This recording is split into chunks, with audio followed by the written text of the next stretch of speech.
and welcome to the BRR Legal Brief, where we bring you the latest legal issues affecting corporate Australia. I'm Kate Ritchie.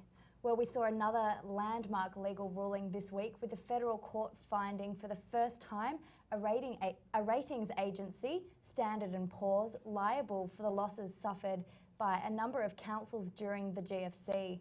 Joining me to discuss the decision and, of course, its implications is Moira Saville, who's a partner at King Wood Mallesons. Moira, thank you so much for taking the time to join us in the studio. Thank you. Well, before we look at the implications of the decision, as we said, it's the first time a ratings agency has been found liable. Could you give us some brief background details to this case? Sure. As you said, there were a number of councils in this class action. They had invested in a product called constant proportion debt obligations, and I'm only going to say that once, which was marketed by ABN AMRO. So ABN AMRO had designed this product and then they took it to Standard & Poor's, who rated it AAA. And that was very important because the councils could only invest in particular grades of product and in particular AAA rated products.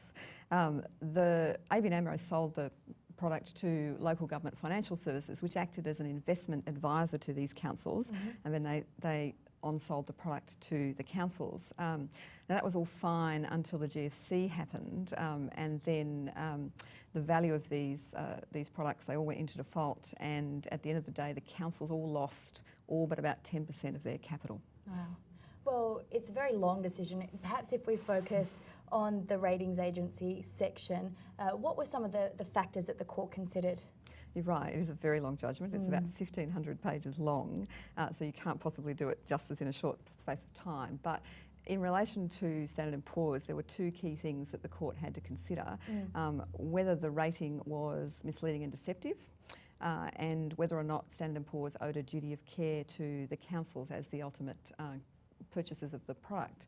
And that was very interesting because the court found that there was no reasonable basis for this rating. In effect, the judge hinted that really it should have, if it had been done, the work had been done properly on the rating and the assumptions and the modelling behind it, that it would not have got an investment grade rating, which would have meant the councils couldn't have bought it at all.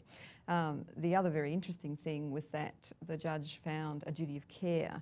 Now, normally, you know, Standard & Poor's would not have a duty of care to the ultimate investors of a product. They put their rating on the product, it goes out to the market, they have no direct relationship with investors or people who purchase, you know, financial products. So this was very significant, and at least under Australian law there are very limited circumstances in which you can find that kind of duty exists, and nevertheless the judge found that Standard & Poor's knew that this product was going to be marketed to investors, that they were very reliant on the rating, and so Her Honour found a duty of care. Well, the defendants also in this matter raised the issue of contributory negligence. What did the court have to say about that matter? No, that's true, they did. All of the defendants said that the councils hadn't taken enough care themselves.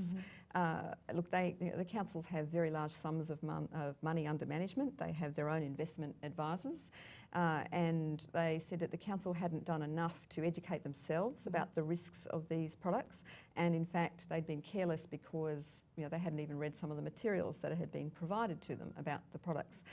Now, at the end of the day, the judge found that didn't matter. She found that the councils were entitled to rely on their investment advisor, the LGFS, and that they didn't understand the products, and that LGFS knew that. But even if they had read the material and taken further steps, it would not have made a difference at the end of the day. They would not have found out that the ratings had no proper or reasonable basis, and they wouldn't have been able to discover more about the risks of default because LGFS would not have told them. I'd like to focus on the implications.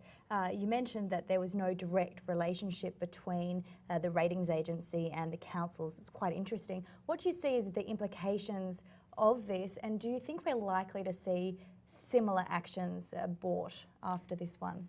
Well, I do think it's interesting. I think we've already seen in the press that there's been another similar action filed in Australia again against Standard & Poor's in relation to a similar product. But this does open up the possibility, I suppose, of investors looking at those ratings and, you know, where there's been some sort of enormous default, enormous result has happened here, and large financial losses, and see whether they can actually go behind and test the reasonableness of the rating. And we know that the litigation funder behind this action and the action against Lehman Brothers that came down, which again was brought by some councils a few weeks ago, are looking at actions overseas, and they are talking to investors who invested in similar products to these overseas, and to see whether there's the possibility of bringing class actions in other jurisdictions. Interesting. Well, there's only the decision was only handed down on Monday. Do you think we're likely to see an appeal in this matter? Definitely. I think Standard & Poor's has already indicated that it will appeal the decision.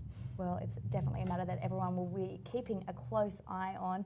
Moira, once again, thank you so much for joining us in the studio. You're welcome. And viewers, thank you also for joining us. We hope that you can join us next week for our live legal brief.